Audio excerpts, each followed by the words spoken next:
एक बादशाह ने फने तामीर के बेहतरीन कारीगरों के हुनर से अपने लिए खूबसूरत और आलीशान महल तामीर करवाया। महल इतना शानदार था कि उसका चर्चा पूरी दुनिया में होने लगा। बादशाह ने ऐलान करवाया, जो भी उसके महल को देखना चाहे वो आ सकता है। किसी भी शख्स को महल के नजारे से मना नहीं किया जाएगा। उसका ख्याल था कि महल को देखने वाले या तो दोस्त होंगे या फिर दुश्मन। अगर दोस्त हुए तो महल को देखकर खुश होंगे, और हर शख्स को दोस्तों की खुशी मतलूब होती है। और अगर दुश्मन हुए तो देखकर दिल बर्दाश्ता होंगे, और हर शख्स दुश्मनों को रंज में देखना चाहता है। बादशाह ने यह भी ऐलान करवाया कि अगर किसी को महल में कोई ऐब या खलल नजर आए तो वो उसकी निशानदही कर सकता है, ताकि उस ऐब और खामी को दूर किया जा सके। यह ऐलान सुनते ही दुनिया भर से लोगों की एक कसीर तादाद महल का नजारा करने के लिए पहुंच गई। महल इतना खूबसूरत था कि किसी को भी उसमें कोई ऐब या नुक्स नजर ना आया। जो भी देखता हैरान रह जाता और सिवाय तारीफी कलमात बयान करने के और कुछ न कहता। लोगों की राय सुनकर बादशाह बहुत खुश हुआ और उसने महल बनाने वाले हुनरमंदों को कीमती इनामात से नवाजा। दोस्तों, उसी रियासत में एक अहले नजर फकीर भी रहता था। उसे जब बादशाह के ऐलान के बारे में पता चला तो वो अपनी कुटिया से निकला और महल को देखने आ पहुंचा। बादशाह ने फकीर को देखा तो फौरन उसके पास गया और बोला, यह इमारत फने तामीर का एक आलीशान नमूना है। इस धरती पर इससे ज्यादा खूबसूरत चीज और कोई नहीं। इसीलिए पूरी दुनिया से लोग इसका नजारा करने आ रहे हैं। आप भी आए हैं, यह मेरे लिए बड़ी खुशी और एजाज की बात है। अगर आपको इस महल में कोई नुक्स या ऐब नजर आए तो मुझे जरूर बताएं। फकीर ने सरसरी नजर से महल को देखा और बादशाह से मुखातिब होकर बोला, इसमें शक नहीं कि इसकी खूबसूरती ने धूम मचा रखी है, मगर मुझे इसमें दो बहुत बड़े ऐब और नुक्स नजर आ रहे हैं जिनकी तरफ शायद आपने तवज्जो नहीं की।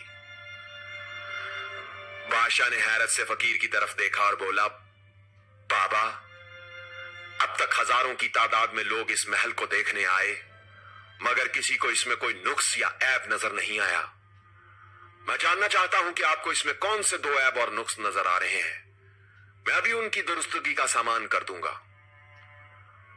फकीर बोला, इसमें नजर आने वाले दोनों ऐब नाकाबिले इस्लाह हैं। तुम समेत इस दुनिया का कोई भी शख्स उन्हें ठीक नहीं कर सकता, क्योंकि यह तुम लोगों के बस की बात नहीं है।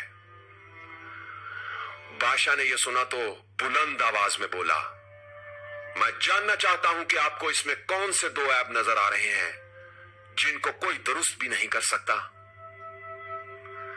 फकीर ने जवाब दिया, इस महल का पहला नुक्स यह है कि तुम इसमें हमेशा ना रहोगे, और इस महल का दूसरा नुक्स यह है कि यह महल हमेशा ना रहेगा। यह फना का घर है, और मुझे अफसोस है कि तुमने एक फानी चीज से दिल लगा लिया। बादशाह ने फकीर का यह कलाम सुना तो रोने लगा। उसने ऐलान करवाया कि आज से यह महल उसका घर नहीं, बल्कि इसे अवाम के लिए वक्फ किया जाता है। दोस्तों, इस कहानी से हमें एक बहुत बड़ा सबक सीखने को मिलता है। इंसान चाहे इस दुनिया की हर चीज को कितनी ही खूबसूरती से क्यों ना सजा ले, लेकिन फना हर चीज को मिट्टी में मिलाकर छोड़ती है। बका सिर्फ खूबी और अमाल किरदार की सच्ची रोशनी को है। बाकी सब मिट्टी, कारे और तन्हाई का माल है। कौन है जो इज्जत, शोहरत, दौलत और ताकत का ख्वाहिशमंद नहीं, मगर मौत इन सबसे बड़ी सच्चाई है। क्या रहेगा और क्या नहीं रहेगा, क्या जरूरी है और क्या गैर जरूरी है, यह फैसला बिलाखिर हजरत इंसान को ही करना है। बेहतरीन खूबी वो है जो इंसान को मरने के बाद भी लोगों के दिलों में जिंदा रखे। बेहतरीन अमल वो है जिसे फना की चक्की मलिया मेट ना कर सके। बेहतरीन किरदार वो है जिसकी गवाही इस कायनात के हर जर्रे की गवाही बन जाए। हकीकी इज्जत वो है जो मौत के सफर को आसान कर दे। दौलत वो है जो तजोरियों की कैद से निकलकर जरूरतमंदों पर खर्च हो जाए। طاقت وہ ہے جو کمزوروں اور مظلوموں کی آواز بن جائے، اور شہرت وہ ہے جو گردن سے سریا نکال کر عاجزی کی طرف لے جائے۔